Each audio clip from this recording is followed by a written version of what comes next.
All right, let's start. The Tunguska Blast. On the morning of June 30th, 1908, something detonated above the Podkamennaya Tunguska River in Siberia with the force of 185 Hiroshima bombs. No one saw it coming. No government had been watching. And when the shockwave circled the Earth twice and registered on barographs as far away as England, the Russian Empire did almost nothing. The largest explosion in recorded human history, and the world moved on. Before 1908, the Tunguska Basin was one of the most remote places on the planet, inhabited by the Evenki people, a nomadic reindeer herding culture who had lived in those forests for centuries. When the sky split open and the horizon turned white, witnesses 60 kilometers away were knocked off their feet. Trees caught fire. Reindeer were thrown into the air. The Evenki elders, according to researchers who later documented their oral histories, forbade their people from speaking about what had happened. Whatever they saw that morning was not something they wanted to name. The scale of destruction is almost impossible to process. 2,150 square kilometers of Siberian forest were flattened in an instant. Approximately 80 million trees laid out in a radial pattern, pointing away from a central zone where trees were left standing but stripped entirely bare. That geometry, trees at the center stripped but upright, trees at the perimeter flattened outward, indicated a downward pressure wave, not a lateral one. Whatever detonated above Tunguska was descending nearly vertically. The first scientific expedition to reach the site, led by Leonid Kulik, did not arrive until 1927, 19 years after the event. By then, the snow had buried everything. No crater was ever found. No material was ever conclusively recovered. The proposed explanations have multiplied across a century. A stony asteroid that disintegrated before impact, a comet nucleus of ice and dust, a fragment of antimatter, a Tesla wireless energy experiment gone catastrophically wrong, a miniature black hole passing through the Earth. None has been definitively proven. Each theory collapses against some piece of the physical evidence. The absence of recoverable material is itself the central mystery. Something capable of flattening a forest the size of a major city left nothing behind to study. What Tunguska reveals is not just the violence of the cosmos, but the violence of institutional indifference. The Russian Empire had the reports. The Soviet Union inherited them. The window for evidence collection was 19 years wide, and no one walked through it. The largest explosion in human history left no evidence. And we stopped looking. The Halabja attack. On March 16, 1988, aircraft appeared over the Kurdish city of Halabja in northern Iraq. The bombs they dropped made almost no sound on impact. There were no craters, no fires, no visible shockwave. People in the streets noticed only a faint smell. Some said it was apples. Others said garlic. Within minutes, the dead were everywhere. Halabja in 1988 was a city of approximately 80,000 people, predominantly Kurdish, in a region that had been fighting for autonomy from Saddam Hussein's Ba'athist government for years. The Al-Anfal campaign, the systematic military effort to destroy Kurdish resistance through mass killing and forced displacement, had been underway for months. Halabja was not a military target. It was a lesson. The Iraqi government wanted the Kurdish population to understand what disobedience cost, and they intended to make that cost visible, documented, and total. The agents confirmed in the attack included mustard gas, sarin, taboon, and VX nerve agent, making Halabja the largest chemical weapons attack against a civilian population in history. Between 3,200 and 5,000 people died within hours. Up to 10,000 were wounded. Iranian journalist Kaveh Golestan reached the city shortly after and photographed what he found. Bodies frozen mid-stride. Families collapsed in doorways. A father curled over a child he could not carry fast enough. Those photographs were published globally. What was not published globally was the response from Washington. The United States State Department issued a statement attributing the attack to Iran. A deliberate misdirection, documented in declassified CIA cables, which confirmed that American intelligence had tracked the attack in real time and knew exactly who was responsible. The depth of Western complicity goes further. Precursor chemicals used to manufacture the agents deployed at Halabja were sold to Iraq by companies operating in West Germany, the United Kingdom, and the United States throughout the 1980s. In 1988, the U.S. Senate passed the Prevention of Genocide Act, which would have imposed immediate sanctions on Iraq. The Reagan administration lobbied successfully to kill the bill in committee. The reason recorded in internal communications was the protection of agricultural trade credits worth approximately $1 billion annually. 3,000 children died in Halabja. The government that knew, watched, and then voted to protect its grain sales is the same government whose history books describe that era as a principled struggle against tyranny. The question those books never ask is whose tyranny exactly they were struggling against. The My Lai Massacre. On March 16, 1968, soldiers from Charlie Company, 1st Battalion, 20th Infantry Regiment of the United States Army entered the South Vietnamese hamlet of My Lai. They had been told to expect a Viet Cong stronghold. What they found instead were women cooking breakfast, children playing, and elderly men beginning their mourning. No weapons were found. Not a single shot was fired at American troops. The soldiers killed everyone they encountered anyway. The broader context of My Lai exists inside the grinding psychological machinery of the Vietnam War in its third year. American forces had suffered catastrophic losses during the Tet Offensive just weeks earlier. Morale was fractured. The concept of a free fire zone, a geographic area where all people were considered enemy combatants, had normalized the killing of civilians inside military culture to a degree that commanders either failed to recognize or chose not to examine. Charlie Company had lost men to mines and booby traps laid by an invisible enemy. The rage that had been building for months was looking for somewhere to go. Between 347 and 504 unarmed civilians were killed over approximately 4 hours. Lieutenant William Calley Jr. personally ordered and participated in the killings. Army helicopter pilot Hugh Thompson Jr. landed his aircraft between American soldiers and a group of Vietnamese civilians and threatened to open fire on his own troops to stop the massacre. He was ignored. He later reported what he witnessed through official channels. His reward was years of death threats from fellow Americans and nearly 3 decades of silence before the Army awarded him the Soldier's Medal in 1998. The Army suppressed the story for 14 months. Investigative journalist Seymour Hersh broke it in November 1969. Of the 26 soldiers initially charged, 1 was convicted. William Calley served 3.5 years under house arrest at Fort Benning, Georgia. What the official record bears is that a second massacre occurred the same day, 4 kilometers away, at a hamlet called My Key.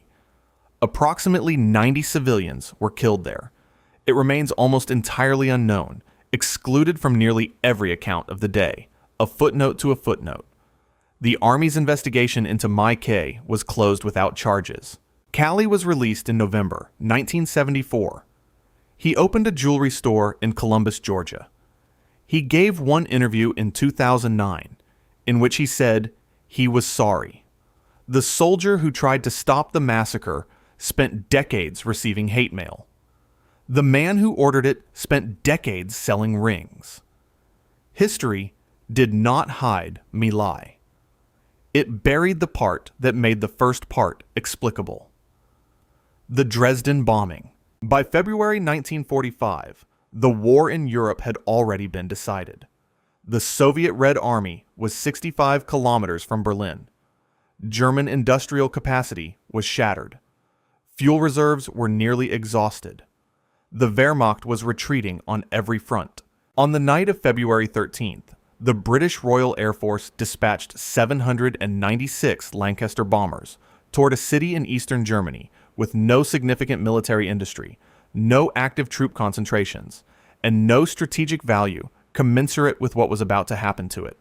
The city was Dresden, and it was full of refugees. Dresden in February 1945 had swollen to perhaps 1 million people, more than double its peacetime population. Hundreds of thousands of civilians were fleeing westward ahead of the Soviet advance, sleeping in train stations, parks, and the corridors of public buildings. The city was known across Europe as a center of Baroque architecture, art museums, and civilian culture. It had been largely untouched by the war precisely because military planners had repeatedly assessed it as a low-priority target. That assessment changed in early 1945, not because the military situation had changed, but because British Air Marshal Arthur Harris and Allied commanders decided a demonstration was needed, one that would signal to the Soviet Union the reach of Western air power. Over 3 nights, February 13th through the 15th, 3,900 tons of high explosives and incendiary bombs were dropped on Dresden. The firestorm reached temperatures of 1,500 degrees Celsius.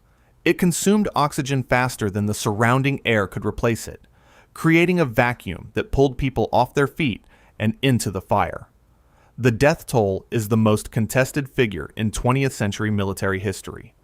The Dresden Historians Commission, completing its definitive study in 2010, established 22,700 confirmed deaths. Earlier estimates, many propagated by the Nazi government for psychological warfare purposes, reached 135,000.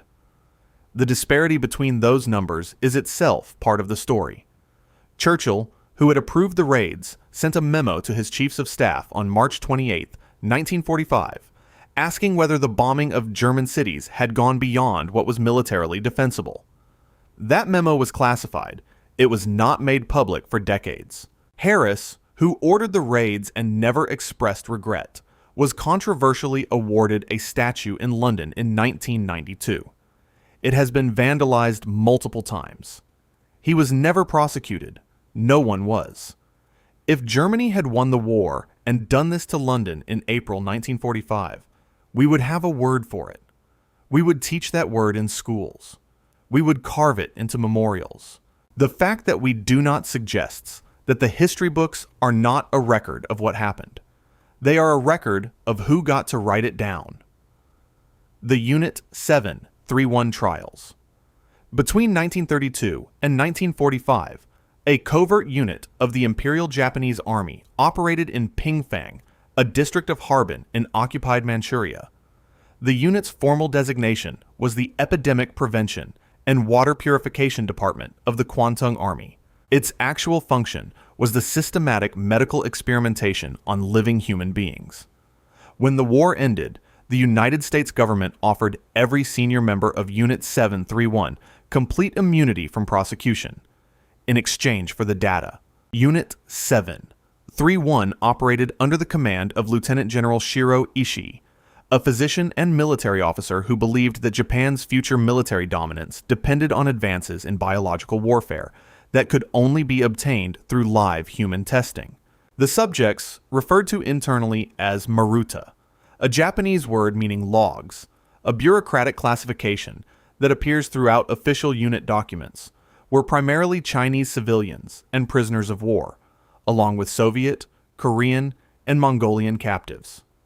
The unit's records suggest that between 3,000 and 250,000 people died as a result of its activities, though the deliberate destruction of records before the Soviet advance makes precise accounting impossible. The experiments conducted at Unit 731 had no parallel in the history of medicine, not in ambition, not in scale, and not in methodical brutality.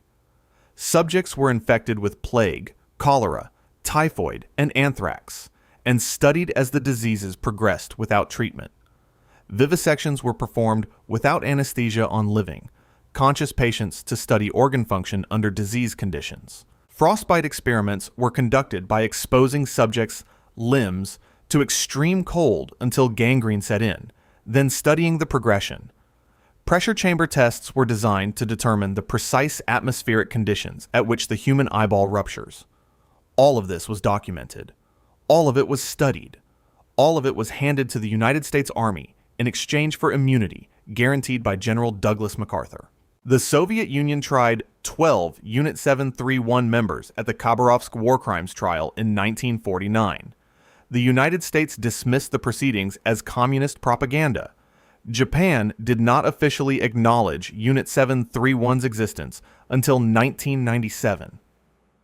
Dr. Masaji Kitano, one of Ishii's senior researchers, became president of the Green Cross Corporation, one of Japan's largest pharmaceutical companies after the war. His research subjects had included pregnant women and infants. The data from Unit 731 exists in United States military archives at Fort Detrick, Maryland. It informed the American biological weapons program for years after the war. Every person who generated it died free. Not one of them stood trial in the country that built its post-war identity on the promise of justice. The Nagasaki Strike. On the morning of August 9, 1945, a United States B-29 bomber named Boxcar took off from Tinian Island in the Pacific, carrying a plutonium implosion device codenamed Fat Man. The primary target that morning was not Nagasaki. It was the city of Kokura, the location of one of Japan's largest military arsenals. The crew made 3 passes over Kokura. Cloud cover prevented visual confirmation of the target. On the 4th pass, fuel was running low. The navigator turned the aircraft south toward the secondary target. A cloud saved Kokura. Nagasaki was underneath. The selection of atomic targets had been a methodical process conducted by the Target Committee in Washington throughout the spring of 1945. Cities were evaluated against a specific set of criteria: size, urban density, strategic value, and critically, the degree to which they had already been damaged by conventional bombing. The committee deliberately sought cities that had not yet been firebombed so that the unique destructive yield of the atomic weapon could be measured cleanly against an undamaged baseline. Nagasaki met those criteria. It was also home to the Mitsubishi Arms Factory. It was also home to the Urakami Cathedral, the largest Catholic church in Asia. Fat Man detonated at 503 meters above the city at 11:02 in the morning. The bomb missed the Mitsubishi Arms Factory by nearly 3 kilometers due to cloud cover. The cathedral was at the hypocenter. Of Nagasaki's estimated 12,000 Christians, approximately 8,500 were killed instantly. The irony is almost too stark to articulate. The highest concentration of Christians in a country where Christianity had been persecuted for centuries, destroyed by a weapon designed by a nation that identified itself as a Christian civilization. 39,000 to 80,000 people died instantly. Total deaths by the end of 1945 reached approximately 73,000. Japan had been attempting to negotiate surrender through the Soviet Union for months prior to the bombing. These communications were intercepted by American intelligence and known to policymakers in Washington. The decision to use a second bomb was made without waiting for Japan's formal governmental response to Hiroshima. The gap between the 2 bombs was 73 hours. Among the survivors was a man named Tsutomu Yamaguchi, a Mitsubishi engineer who had been on a business trip to Hiroshima on August 6th. He survived the first blast, returned to his home city of Nagasaki to recover, and was caught in the second explosion 3 days later. He survived both. When he reported his experience to his Nagasaki supervisor on the morning of August 9th, before the second bomb fell, the supervisor told him he was hallucinating. Yamaguchi lived until 2010. If 3 more days would have ended the war through diplomacy, what exactly was the second bomb for? The Hiroshima bombing. At 8:15 in the morning on August 6th, 1945, 70,000 people in the Japanese city of Hiroshima were alive. At 8:16, they were not. The weapon, a uranium gun-type device, codenamed Little Boy, detonated 580 meters above the Shima Surgical Clinic and released an energy equivalent to approximately 15 kilotons of TNT. The city did not burn. it ceased. The shadows of the dead were burned into the concrete where they had been standing. The strategic logic of Hiroshima, as recorded in the Target Committee's declassified minutes from the spring of 1945, was not simply to destroy Japanese war-making capacity. It was to generate a data set. The committee sought a target large enough to produce comprehensive measurements, undamaged enough to provide a clean comparison, and significant enough to produce immediate psychological impact on the Japanese government. Hiroshima had been deliberately withheld from the conventional firebombing campaign for this reason. Secretary of War Henry Stimson had removed Kyoto from the list for cultural reasons, a city he had visited on his honeymoon. The selection process for the targets that would kill hundreds of thousands of people was partly aesthetic. Approximately 70,000 to 80,000 people died instantly. Between 90,000 and 166,000 were dead by December 31st, 1945, from burns, blast injuries, and acute radiation syndrome. 40,000 of the immediate dead were soldiers. The majority were civilians, among them 12 American prisoners of war held in the city, whose deaths were classified by the U.S. government for decades. The bomb detonated at the calculated altitude of 580 meters because that height maximized the horizontal blast radius. This was not a side effect. It was an engineering specification. In 1946, the United States established the Atomic Bomb Casualty Commission in Hiroshima and Nagasaki to study the long-term effects of radiation exposure on survivors. The commission operated for 26 years. It conducted extensive medical evaluations, drew blood, tracked disease progression, and published papers cited in journals around the world. It did not treat a single patient. The survivors, hibakusha in Japanese, were research subjects. Treatment was not within the commission's mandate. That mandate was written in Washington. The Chernobyl disaster.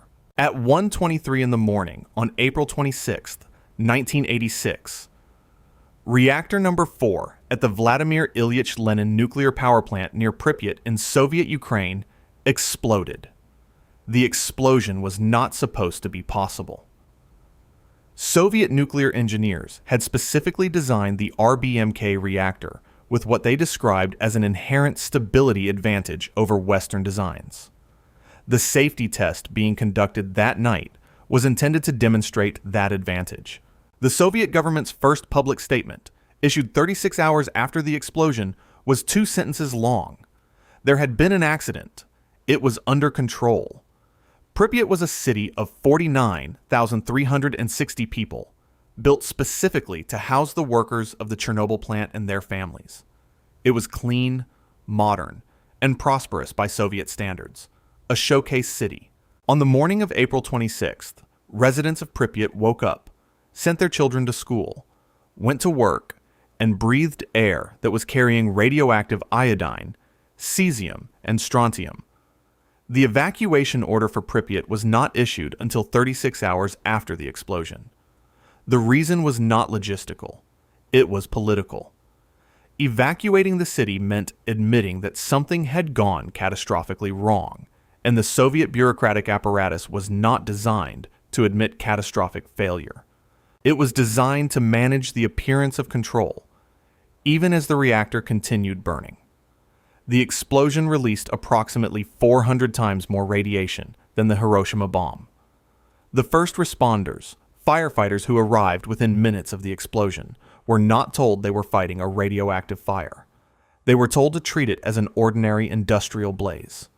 Most were dead within weeks. Over the years that followed, 600,000 people, designated liquidators, were sent to contain and clean the disaster site. Many were conscripts.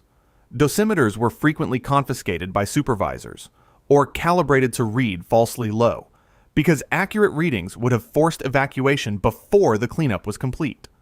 Service records were altered to show radiation exposures within legal limits. The men went home to their families carrying doses that would not show up in official files. Declassified KGB reports on the Chernobyl disaster, released after the Soviet collapse, revealed that safety violations at the plant had been documented by internal inspectors for years before the explosion. Those reports had been filed. They had been reviewed. Nothing had been changed. The gap between what the Soviet state knew and what it allowed its workers to know was not an accident of bureaucracy. It was a structural feature, the Tokyo firebombing. On the night of March 9th, 1945, 279 American B-29 Superfortress bombers took off from the Mariana Islands and flew toward Tokyo. They carried 1,665 tons of napalm incendiary bombs. General Curtis LeMay had stripped the aircraft of their defensive weapons to carry more payload and ordered the crews to fly at low altitude, between 5,000 and 9,000 feet, for precision. The wind off Tokyo Bay that night was blowing at approximately 30 kilometers per hour, directly into the city. LeMay had checked the forecast. The raid had been planned around it. Before the war, Tokyo was the most densely populated city on Earth. Its residential districts were built predominantly of wood and paper, traditional Japanese construction that was exquisitely functional in peacetime and catastrophically vulnerable to fire. American military planners had known this since at least 1943, when engineers at Dugway Proving Ground in Utah constructed a replica Japanese neighborhood. Wood-framed homes built to exact specifications by Japanese-American architects, and tested incendiary munitions against it to determine which bombs would produce the most efficient burn rate across an urban Japanese block. The M69 napalm cluster bomb that fell on Tokyo on March 9th was the product of that experiment. The targeting of civilians was not collateral. It was engineered. In 6 hours, the raid destroyed 16 square miles of the city, an area of destruction larger than that caused by either atomic bomb.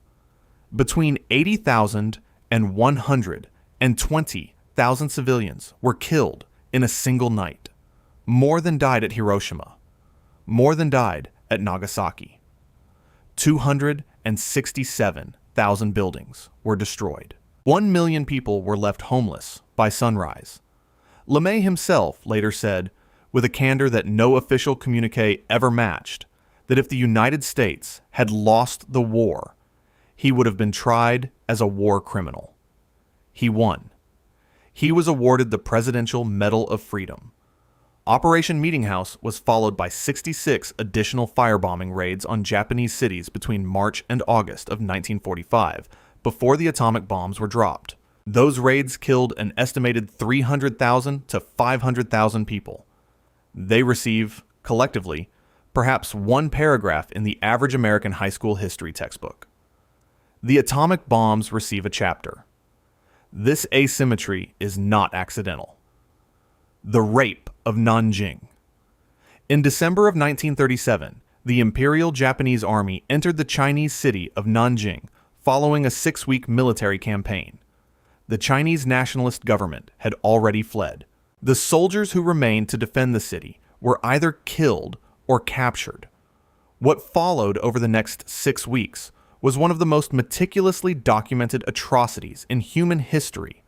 Between 200,000 and 300,000 civilians killed, not in the heat of battle, not as collateral damage, but deliberately, methodically, and often inventively.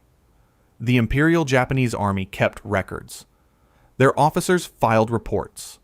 Photographs were taken. Some soldiers sent pictures home. The international community was not absent from Nanjing during the massacre. A group of foreign nationals, diplomats, businessmen, and missionaries established the Nanjing Safety Zone, a designated civilian refuge that sheltered approximately 200,000 Chinese people during the worst weeks of the killing.